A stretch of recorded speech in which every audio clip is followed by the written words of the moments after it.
कसं काम आहे भाऊ तुमचं? आम्ही बिचारे इतक्या मरमर रोजदाराला मारून काय प्रॉब्लेम?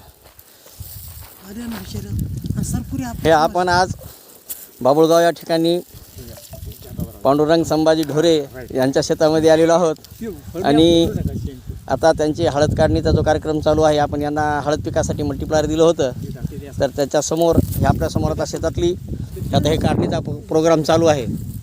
तर या काढणीच्या प्रोग्राममध्ये त्यांच्या शेतामध्ये जी फणी आहे, ही फणी आपण त्यांच्या तोंडून त्यांचे अनुभव घेऊता.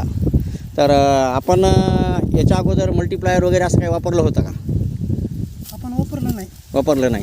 मल्टीप्लायर यावर्षीपासूनच वापरायला सुरुवात केली. यावर्षी वापरतो. तर आपल्याला मल्टीप्लायरमुळे आपल्याला काय फरक वाटला? रिझल्ट यायला नाही, माल कडक झाला, हां, मालाला आळी नाही, रोग नाही आणि फणीची साईज आणि साईज लांबलेली आहे शेंगी. हां. त्याला पिल्याचं प्रमाण कमी आहे. हां, पिल्याचं प्रमाण कमी आहे, कांडी जास्तीत जास्त लांबलेली कांडी आहे. इतक्या समजा गेलेल्या सीझनला गेलेल्या सीझनला एवढ्या हां. जास्त वर्षात असून म्हणजे बरसात जास्त झालेली असली तरी बी म्हणजे मालावर काही तेवढा परिणाम झाला नाही. उलट माल एकदम फर्टिलायझर जर आम्ही वापरलं तर हे पिल्या संख्या जास्त राहू लागली.